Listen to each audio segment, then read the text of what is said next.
with their path to partnership. You can learn more at hometownvetpartners.com/vetcandy. So today we're going to cover the top 5 mistakes to avoid in vet school. So if you're anxious about finishing vet school and not sure what you're going to do afterwards, or even you can learn more at hometownvetpartners.com/vetcandy. So today we're going to cover the top 5 mistakes to avoid in vet school. So if you're anxious about finishing vet. Oh, sorry. Okay, go ahead. Oh, okay. Were you, where was that? Okay. I started hearing myself, so I stopped talking. But are we good now? Hello? You're good. You can go. Okay. Okay. So if you're anxious about finishing vet school, not sure of your plans, or extremely confident in your goals, I hope that you can walk away with at least a little bit of insight from veterinarians who have recently been in shoes like yours. So tonight, I'm excited to be joined by 2 amazing veterinarians from Hometown Vet Partners, Dr. Abigail Maynard and Dr. Dazjah Samuels. And before we get started, I'd like to remind everyone that if you have any questions at all during the webinar, please put them into the Q&A box below and we will answer them as they come up. With that, I'll introduce myself. Dr. Shannon Gregoire. I'm from Central Massachusetts. I went to undergrad out here and then flew across the country to go to vet school at Western University College of Health Sciences, College of Veterinary Medicine. After graduation, I did not do an internship. I ended up going to a busy small animal practice back on the East Coast, actually down in Connecticut, and stayed there for about a year until I decided to do some traveling because I knew that practice ownership was something that I always wanted to do, and I wanted to see more of a broad scape of small animal practices. And so I've been doing that for about 18 months and hope to purchase my own small animal hospital here in the next couple months. So some exciting things happening personally for me and professionally. So Dr. Abigail Maynard is a wonderful veterinarian from Barbados, and she went to veterinary school in St. George's University in 2017. In 2023, she was actually honored with the Emerging Leader Award by the Minnesota Veterinary Medical Association, and a recognition that celebrates outstanding achievements and leadership within the veterinary profession. Dr. Abby was also appointed by now Vice President candidate Tim Walz to the Minnesota Board of Animal Health, where she serves as the veterinarian specializing in companion animals. In this capacity, she plays an amazing role in shaping policies and regulations that impact animal health and welfare all across the beautiful state of Minnesota. And secondly, we have Dr. Dazjah, who was most recently in our listeners' shoes out of the 3 of us. She is a 2024 graduate from Ross University School of Veterinary Medicine and currently works at Hometown Vet Partners in Schaumburg, Illinois. Dr. Dazjah grew up in the south suburbs of Chicago and then traveled to New Orleans and to attend Dillard University, where she got her bachelor's degree in biology, which then led with her passion for animals into veterinary school. She loves dermatology, surgery, and incorporating integrative alternative medicine therapies into her practice. She has 1 dog, Moon, and a guinea pig named Cocoa Butter. So thank you all for joining me. And now we're going to dive into our top 5 mistakes.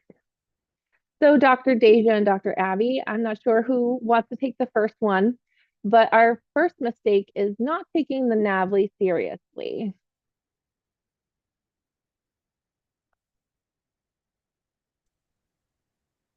For me, I would say not taking the NAVLE seriously is really, when I hear that, what I think about is not preparing yourself for how rigorous the study for the NAVLE can be and not figuring out your test taking style. I would think those would be the 2 biggest issues or problems that I could see arising with the NAVLE. What I mean by not figuring out or not realizing just how rigorous study can be, you really should be studying for the NAVLE all throughout your clinical year. Like I know you won't retain that information months away, but the repetitiveness of it will help you to retain it. And so going over the same things over and over, whatever you use, whether it's vet candies, NAVLE prep, whatever system you're using to go through the material, you need to start that from the beginning of your clinical year. With regards to your test taking style, I would suggest doing a lot of the questions that can come up, like those example questions, those prep questions, going over it and recognizing how you naturally take questions. Are you the type where you need to read every answer? Are you the type where you need to read the question and break it down into parts where you can see what is being asked, what is it being asked about, and what is the answer that they are most likely looking for? Are you the type where, for me, for example, I need to read the question as fast as possible and pick with my gut. Whatever my gut says is the right answer, that's the answer that I'm picking. I can't look back at it. I'm not going over it. I pick it, I move on. Because whenever I change an answer, I will get it wrong. And so, whatever your style is, the only way you can know that is the more you practice questions and figuring that out. Those would be, I would think, the top things I would say we don't do well enough in taking the NAVLE seriously. Yeah, Abby, thank you for those. I think those are really two big points that everyone should know what their test taking skill level is and, what their best style is for them personally, because everyone's a little bit different. And also, yes, starting to study very early because it comes up quick and it'll catch you if you're not ready. And if your test date is in November, you should be starting 6 to 9 months ahead of time, studying all of that clinical year. What about you, Dr. Dazjah? I definitely agree, especially in finding your test taking style. Personally, for me, I was the type that I have to read the whole question, I have to read all the options, and I still second guess myself. But similar to Dr. Abby, I really try to go with what do I see first, what sort of speaks to me, as well as I think for me it was also in sort of the scope of the clinical year, trying to find time to prioritize it. I feel like a lot of times that we sort of get stuck in the day-to-day activities of what do I need to do for this rotation, or what coursework do I need to do to prepare. And sometimes NAVLE prep sometimes gets on the back burner with that. So I think not only prioritizing it, but having some sort of structure to set that. Like with our vet prep course, I think having those weekly quizzes, having a set time to actually take that time to study, take a quiz, sort of reassess how you're doing over time before you take the NAVLE, I think was really important. And I think it's something I wish I would have incorporated more during my NAVLE studies. But I think especially having that structure and learning your style, but also trying to focus, let go of distractions. So whether that's family, whether it is school, whether it is some other personal reasons, making sure that this is a big step to you becoming a veterinarian. So we definitely need to focus on that and at least incorporate it in our daily activities.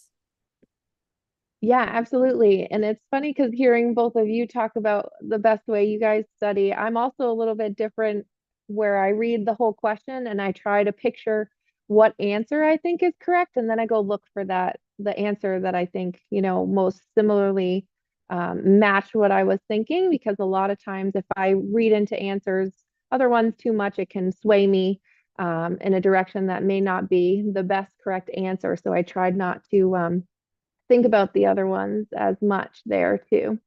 And I helped Vet Candy kind of formulate our study calendar as well. I think that's really important, is to really take it in bite-sized chunks so it's not too overwhelming and you're not spending 8 hours on the weekends trying to study for all the missed time that you made during the week. So taking 15-20 minutes even every night when you're home and exhausted, and just sitting waiting to relax in bed and just going through a couple questions or doing a quick quiz can really be helpful long term when you repeatedly see all that information.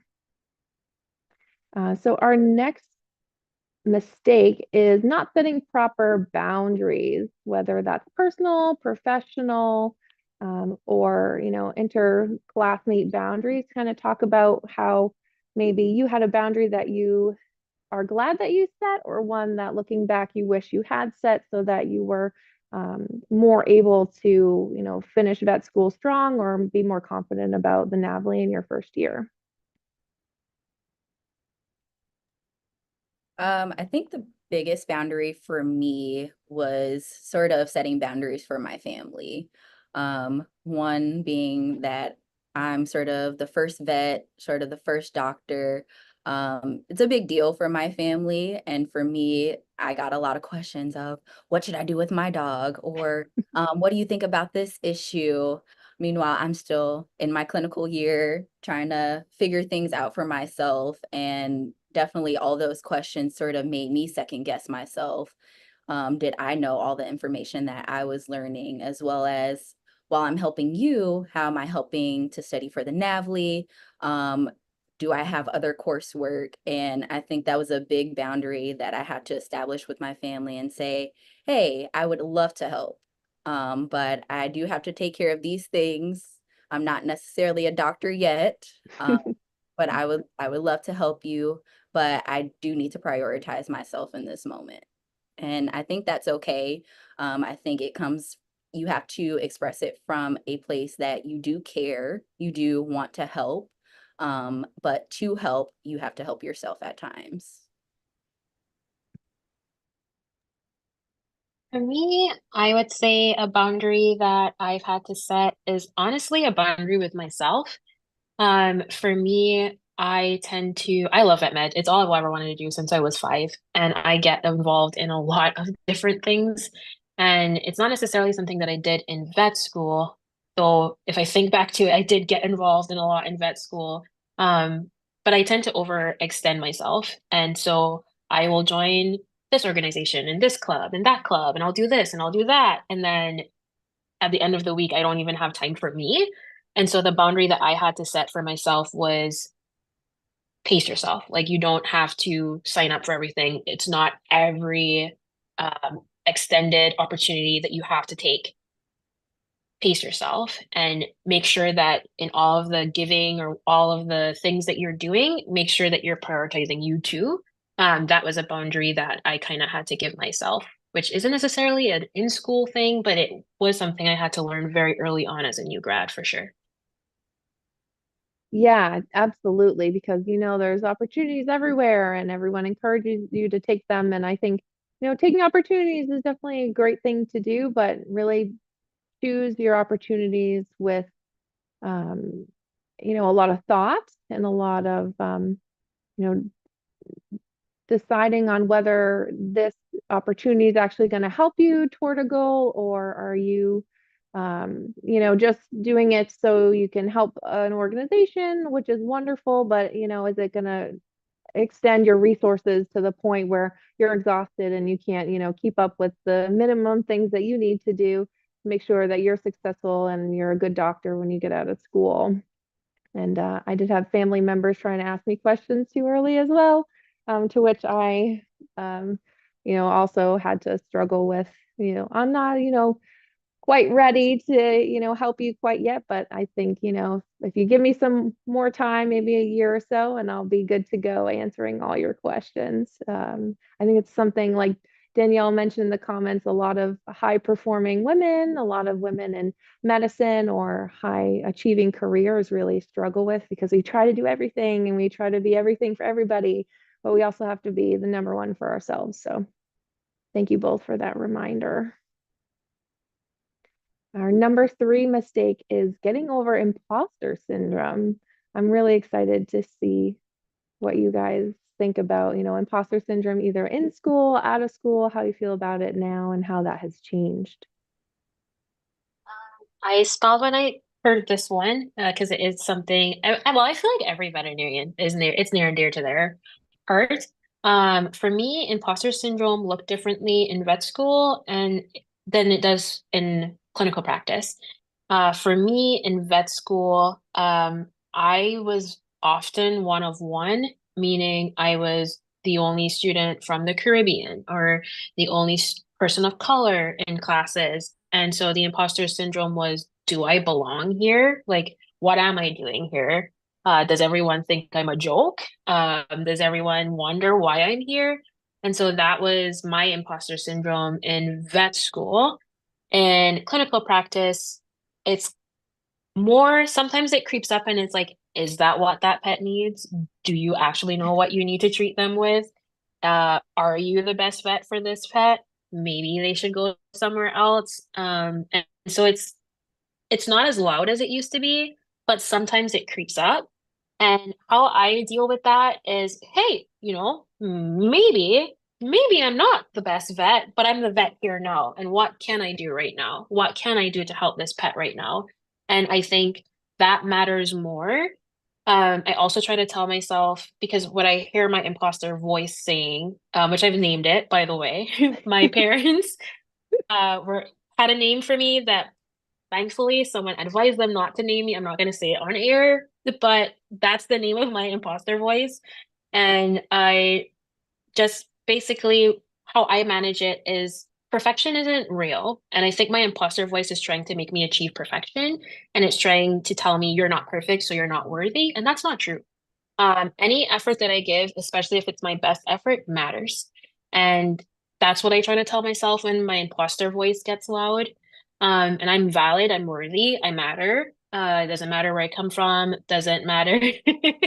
Doesn't matter. My origin, none of that matters. If I'm doing my best and if I'm showing up and doing my best every day, that is what matters. And that helps me quiet my imposter voice. And since someone shared their imposter voice name, I will tell you my imposter voice name is Philippa. Oh, that's pretty. Oh, and Dr. Jill's is Claudia. I love that.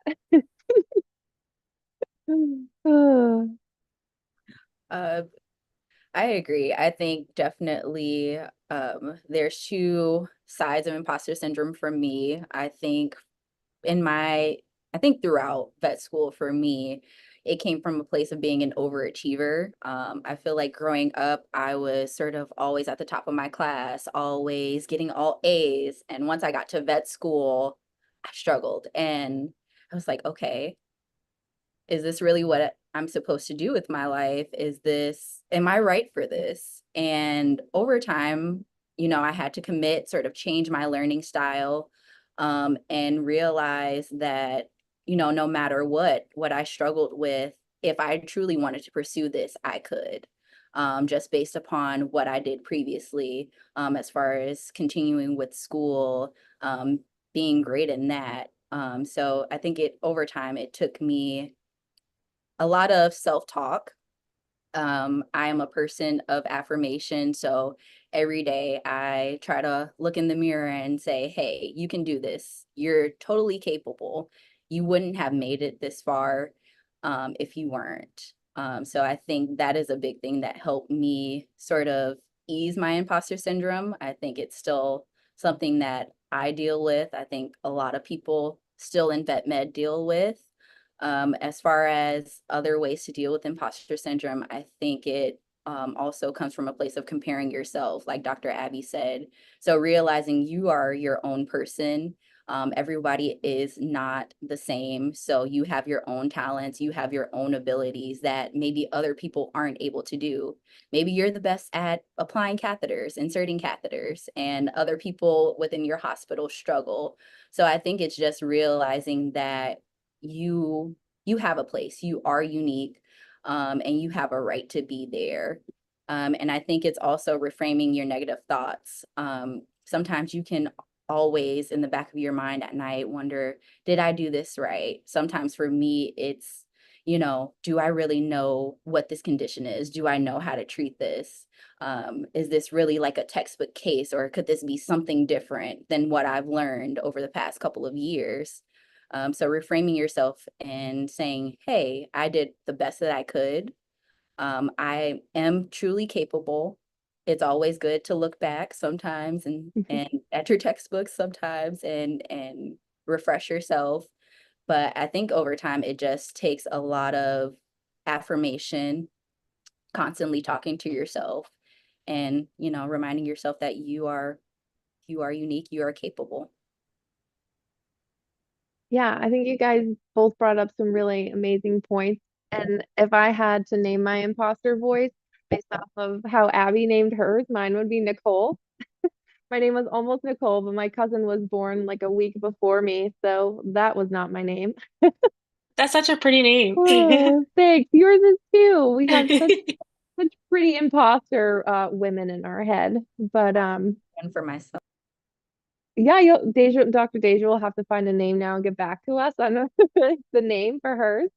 But I think something that really struck me while I was in my fourth year clinic too was actually in an equine surgery rotation.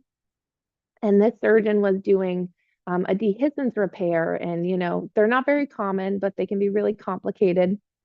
And, he was humble enough to open his surgery textbook while he was doing the dehiscence surgery for someone who had been a surgeon for probably longer than I've been alive. And it was really humbling to see like someone with such a high skill level and so many surgeries under his belt, still unafraid in front of a student and interns to open a textbook and follow his textbook to save that horse's surgery. And I was just like, it made me respect him a lot more and kind of showed me that no matter where you are in your career, like everyone's not sure sometimes, and that's okay. And if you can get 1% better every day, I think you'll be a lot better off for it. And I think that your patients and your community will be a lot better off for you getting 1% better every day. I think also to touch on that, finding someone that you trust to talk with, someone maybe also dealing with that imposter syndrome or some sort of lack of confidence or some sort like that. But whether it's a colleague, whether it's a mentor, Dr. Abby has been my mentor, and we've definitely talked about, my insecurities and things that I'm sort of more afraid of as far as being new into veterinary medicine. So finding someone you truly trust to talk with, someone who could possibly be relatable to you, I think also helps. Mm-hmm. And if anyone has any questions too, feel free to put them in the Q&A box below. I've been watching the chat box, so I hopefully don't miss anybody's comments. And for mistake number 4 is our not setting goals. So can you guys talk to a point where, either you set a goal and you're glad you did, or some point in time where you didn't set a goal and then ended up achieving something and you're just like, oh, maybe I should have like reached for that a little bit more, or that was something that maybe I could have done sooner or better if I had actually voiced that and tried to work towards it.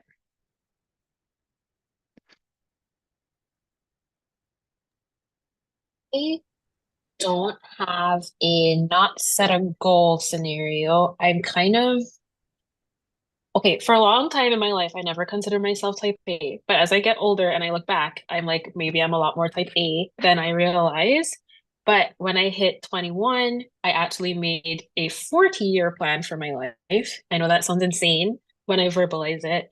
But what I did was I set myself broad goals. So there were things that I wanted to achieve, but what I wanted to be clear about was that I didn't I didn't have to know how I was going to achieve it. Because I didn't want myself to become so pigeonholed in that, like, this is what I'm going to do, this is what I'm going to do, this is what I'm going to do. And so I would say I only check that plan maybe once a year, and I just see like, where did I align? Where did my journey take me differently? What have I achieved already? Maybe I said I would do this from year 30 to 40, but I did it in year 20 to 30. So now what new goal do I want to add on there? And for me, even though it's not something I check regularly, just having that guideline keeps me focused on my like ultimate goals, I guess you could say, on a more day-to-day basis, especially in the role that I'm right now as a partner doctor with Hometown. Boy, if I don't set goals, and I mean, it's just like a day-to-day thing of today I am going to do this, this, and this. If I don't do that, my day unravels. There's so many things to do on a daily basis as a vet. You've got callbacks, you got to see your rooms. There's online prescriptions that you need to approve. And sometimes it feels so overwhelming to not be able to achieve everything in one day. But the reality is you can't achieve everything in one day. What I do is I say, okay, today my goals are this. All I've got to do is achieve this. Tomorrow, my goals are going to be this. And that helps me look at the different puzzle pieces that I have to think about every day in a more structured way. Without that, my days would just be so chaotic. And I would also become pretty frustrated, I would say, or dissatisfied with the way that my days were going because I would have just this pile of not done, not done, not done, not done, not done tasks. And I have been there before, and it is really hard to be there, and it's hard to get back from there. And so that's how goal setting for me helps. With your career, I would suggest whatever you want to do, whatever things you want to do, I would suggest setting a career plan. And that's going to be a series of goals in a structured format. The reason being, vet med is huge, which is one of my favorite things about it. You can do whatever you want to do in vet med, go get specialized, go work in aquatics, go work in wildlife. There's so many things that you can do. And if you set yourself a structured plan, like, okay, my first job, I want to do as much as I can, learn as much as I can. Doesn't necessarily have to be an internship, maybe just a practice that's very busy where I will get a lot of experience. So that's my goal. That's what I'm going to focus on. I'm going to do that for like 2 years. The next 5 years after that, don't care where I go, but I want to be in a role where I can build upon my previous experience, but maybe I don't just want to develop clinically. Maybe I also want to just start to develop my leadership acumen, my business acumen, whatever. And when you set yourself layered, structured goals like that, the trajectory of your career will take off more than if you just let it flow. When you take control of that, I think it really, really allows the trajectory of your career to just take off. And that would be my recommendation for goal setting. Goal setting for me is something that I wish I would have started a little while ago.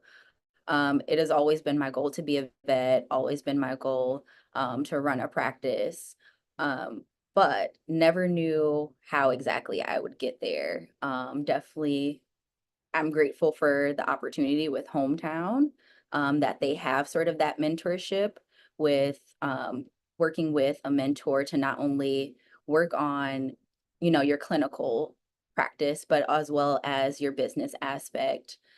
So I think not only setting goals, but for me, I also am working on setting those smaller goals that help me build up to those bigger goals.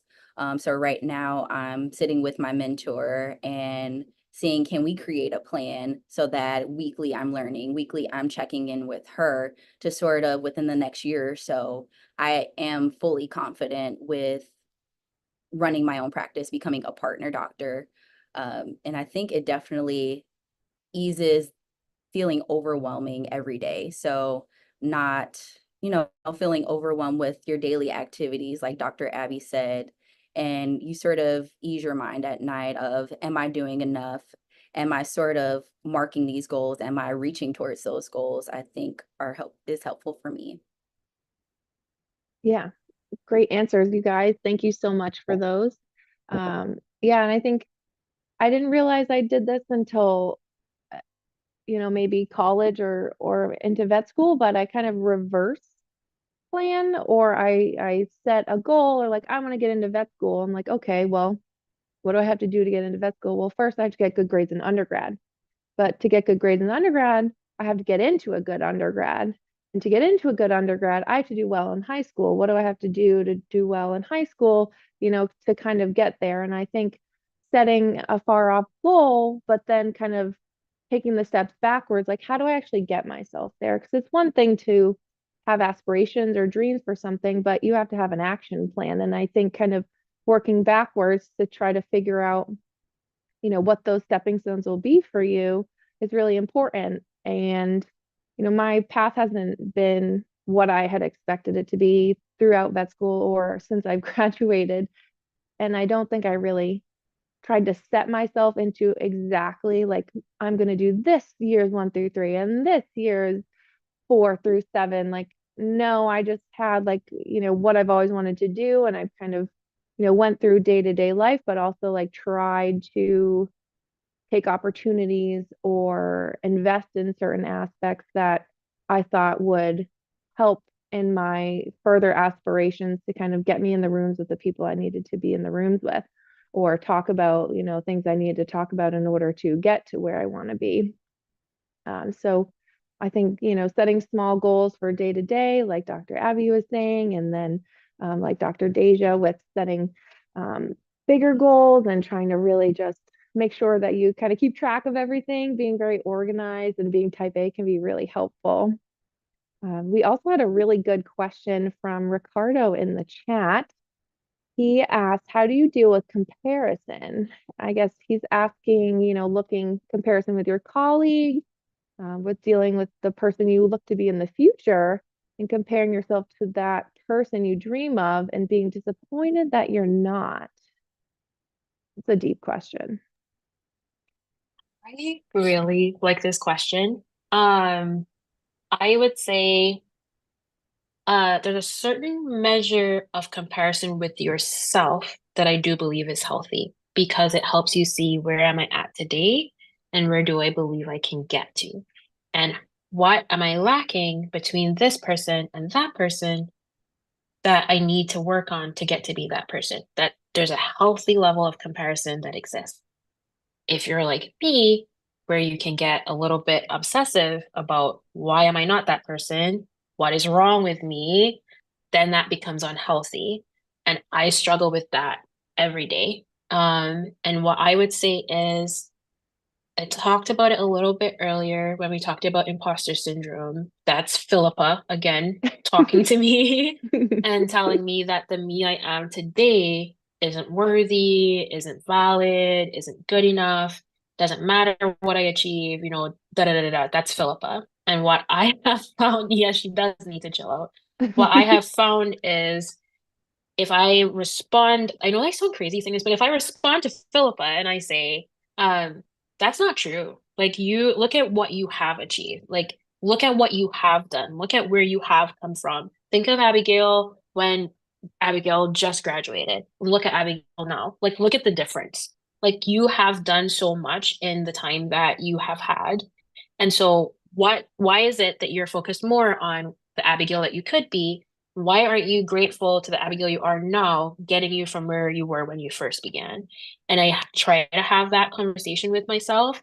I would say it's also really helpful not just to have a mentor, but to have mentees, because sometimes, like, a mentee will come to me with a question and I'm able to answer it. And for them, they're like, oh my God, you're amazing. And that like little tiny bump is like, yeah, you know what? Maybe I am. Maybe I am not so bad. Maybe I do know what I'm talking about. And you don't have to know everything to have a mentee. Even if you're in vet school, if you're in year 4, there's a year 1 student that could really use your advice. And so you're never at a level in your life where there isn't someone that you can help. And sometimes doing that helping helps build you up too, and it helps reinforce what you know, and that can be helpful. So I would say not just having a mentor who can help tell you, hey, listen, Philippa is silly, like don't even listen to her, but also having someone that's like, hey, I need help with this, can you help me? And being able to answer reaffirms yourself and also helps them, and I think that's really nice. I think for me, it was mainly letting go of what I should have done. So not just saying, oh, you're not worth this, but yeah, you did do that, but you could have also done that and done it a lot better. I think that's sort of the comparison I have for me. And I think what helps me is realizing, again, no one is perfect, realizing that we all make mistakes and other people have different goals that they want. They might not necessarily have your goals or the same things that you want to achieve. And realizing that, your your abilities are, how do I say this? Um, you can achieve a lot of things, and reminding yourself every day that you are your own person, you're able to achieve this. I think also reminding yourself that again, having other people around you, a mentor, a colleague that is able to talk with you about not comparing yourself, even uplifting you every day. You guys can send a message to each other and say, hey, remind you that you are great. You are, you're doing things, and yeah.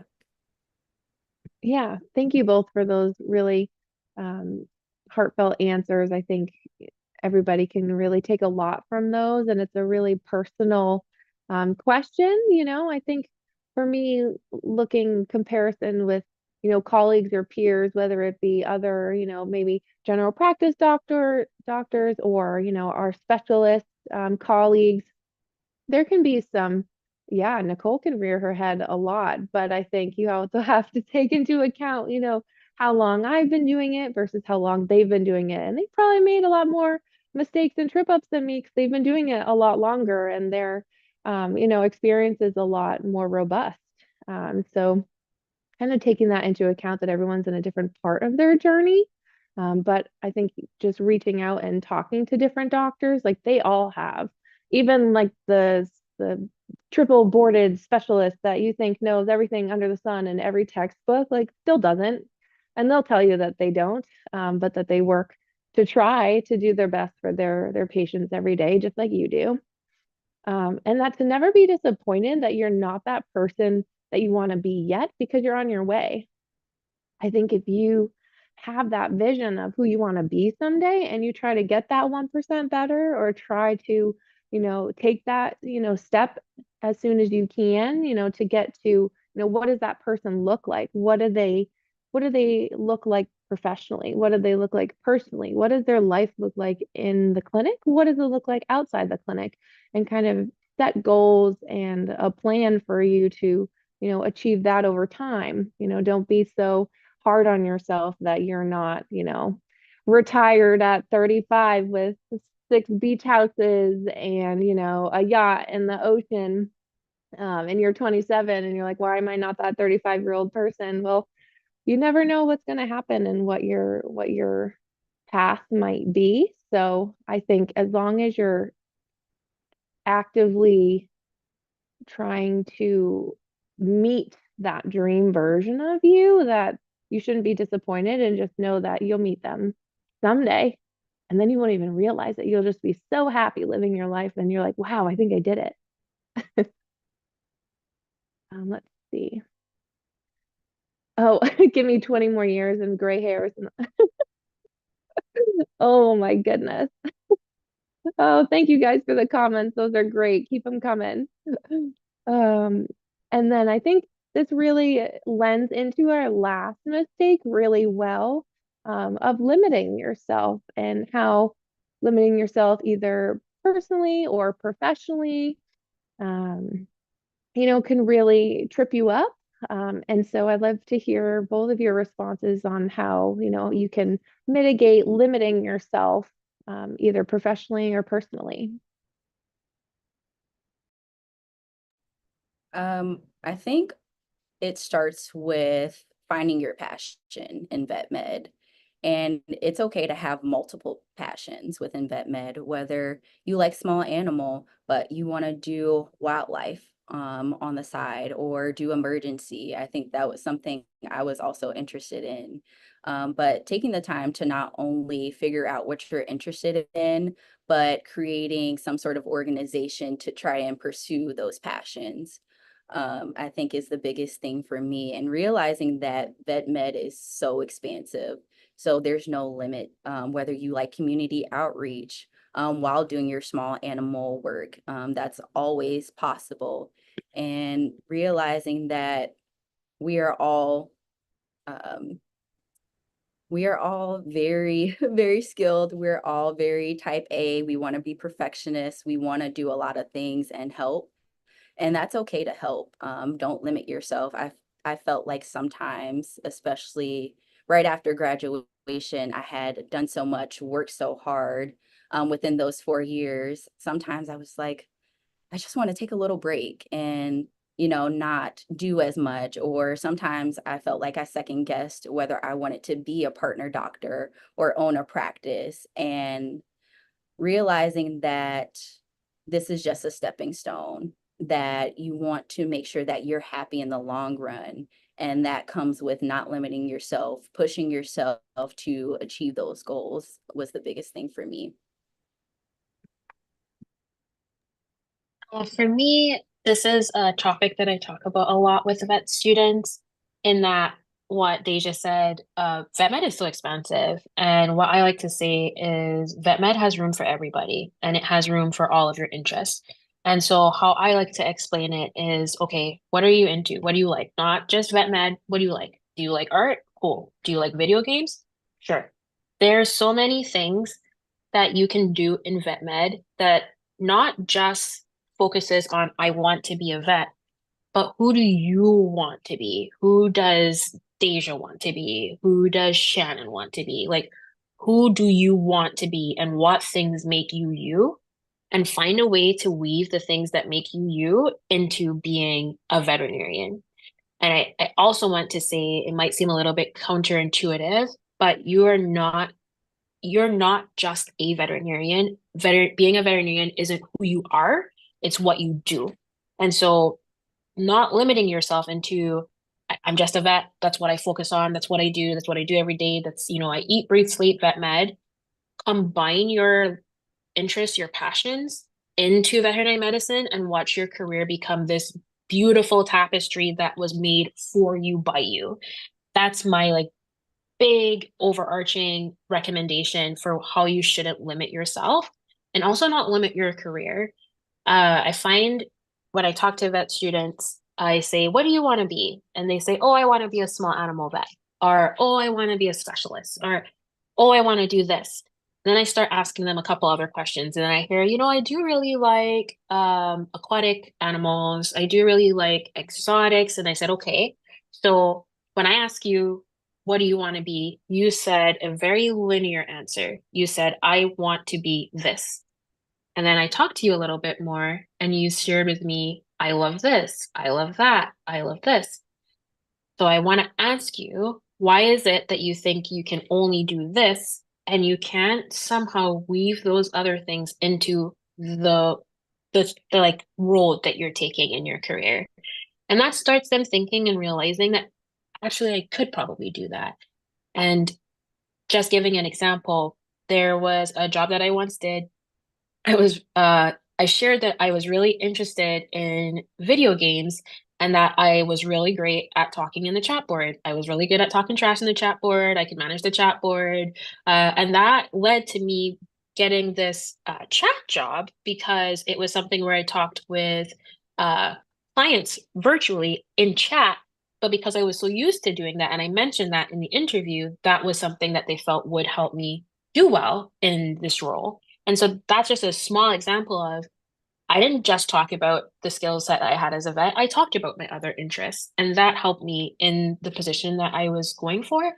And so that's something that I would say not to limit yourself on. Don't just think, okay, vet med stuff, I learned this in vet school, da da da da da. Think about all of the other experiences that you've had throughout your life. It makes you who you are, which will influence the vet that you are.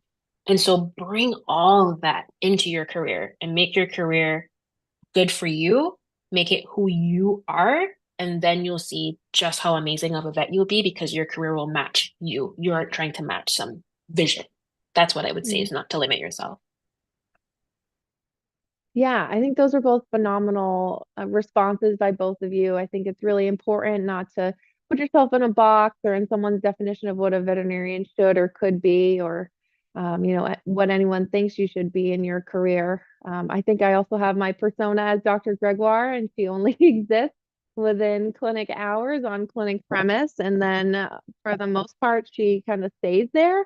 And I'm Shannon at all other times, wherever I am. I don't like introduce myself as a veterinarian anywhere. Like I kind of keep that, a little bit of separation just for me personally, so that I can enjoy my hobbies and my other things like as Shannon and not as a veterinarian because I don't, I love my job and I love this field, but I can't be that doctor all the time. Like it's a lot of responsibility and a lot of weight. And sometimes I just don't want to shoulder it. So for me, it's been super helpful to kind of separate those two parts of myself as this is the doctor side, and then this is just me and who I am with my friends and my family. And when I go out to the winery or when we go, to the beach and hang out with friends.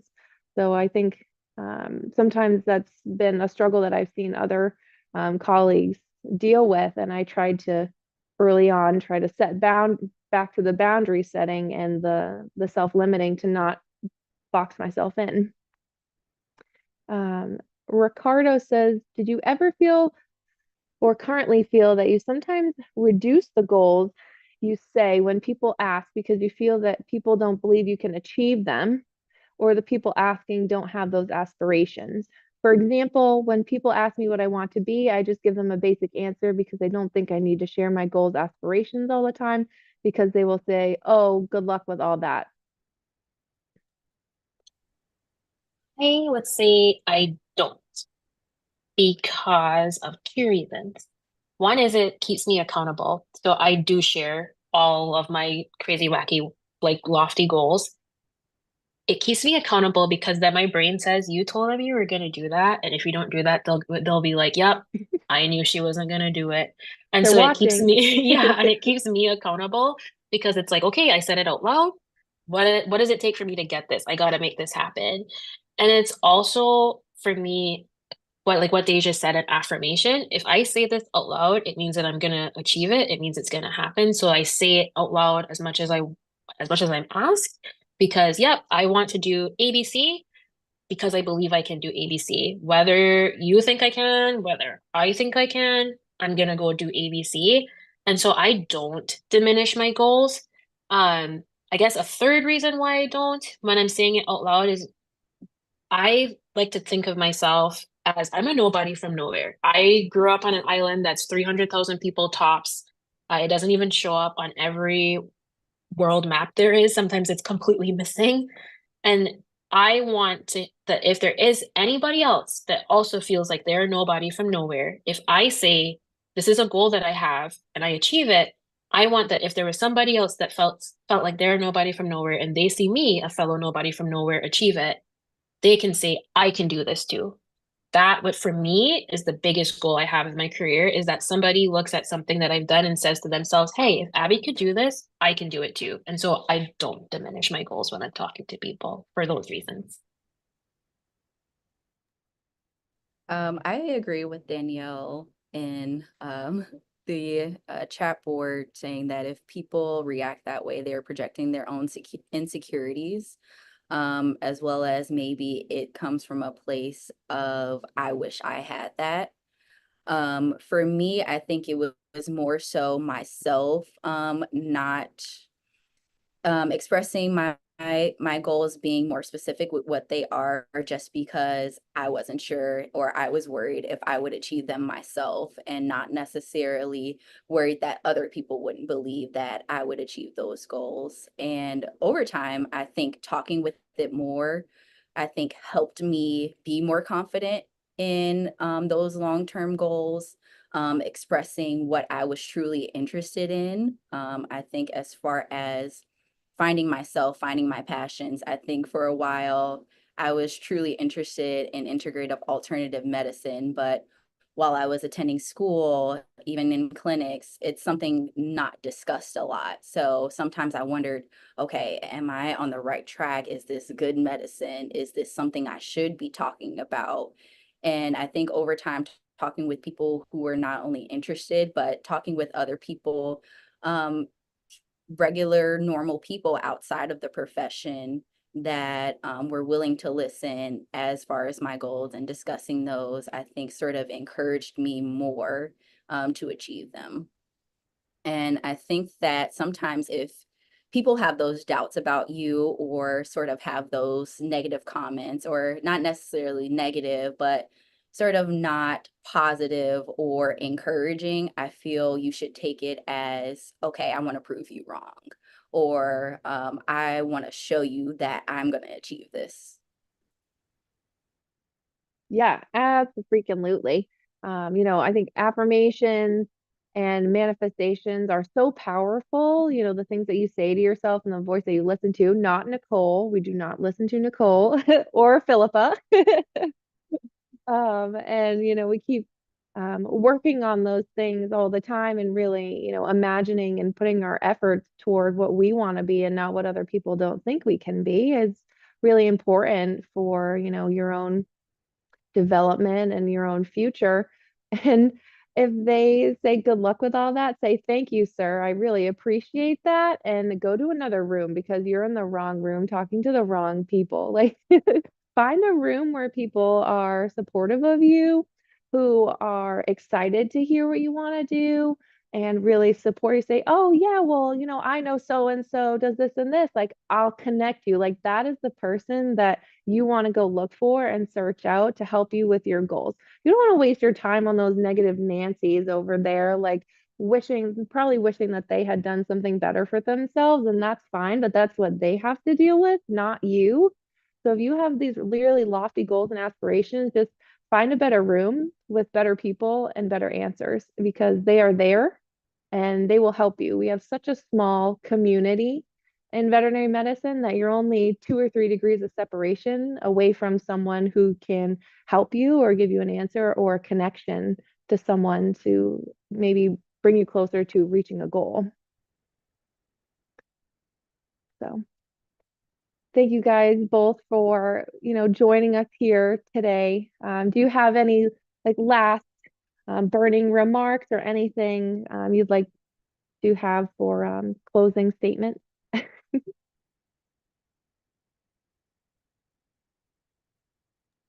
Believe in yourself. That is the biggest thing for me. Mm-hmm. Yeah, I would say that too, in believing in yourself, and don't diminish yourself as a new grad, as a fourth year. You have so much to offer. You are so valid, and don't think, well, I'm just a fourth year or I'm just a new grad. You're not just anything. There ain't nothing just about you. You are valid, worthy, meant to be here, meant to be doing what you're doing. And so don't diminish yourself and don't let anybody else diminish you. And if I could say one last thing about those naysayers or those people that are like, good luck with that, use that as fuel. I am so competitive and I wish somebody would tell me, oh, okay, sure. Because my answer is going to be, oh, okay, bet. Now I'm really going for it. Now I really want to do it. And so just Like use watch it as me. fuel. Yeah, exactly, exactly. So just use that as Uh, fuel. But you're valid, you're worthy, you're meant to be here. The pets are grateful that you're here. The families are grateful that you're here. You're going to make an impact. You matter. Look, that would be my biggest thing. Yeah, absolutely. And thank you, Ricky, for all those amazing questions. You had some really good conversation from those. So I hope everyone was able to take a little bit from that and from our experiences as well as, new grads and developing into seasoned doctors. Thank you guys all for coming. It was a really good time discussing all of these important things with you. We hope you found it valuable. You can connect with any of us on Instagram or LinkedIn and feel free to shoot us a DM or a message, and we'll be more than happy to respond or continue the conversation with you. If you're interested in exploring a path to partnership, reach out to Hometown Veterinary Partners as they offer student rep programs, externships, and mentorship for new grads. And once again, thank you guys so much for attending. And don't forget to look at Vet Candy's NAVLE prep program that is free for veterinary students. We have some of our 100%ers joining us tonight. So thank you so much, and phenomenal job on your NAVLE prep so far. You guys are going to kill it. And we hope you have a great rest of your night. Thanks for having us. Thank you. Have a good night, everyone. Good night.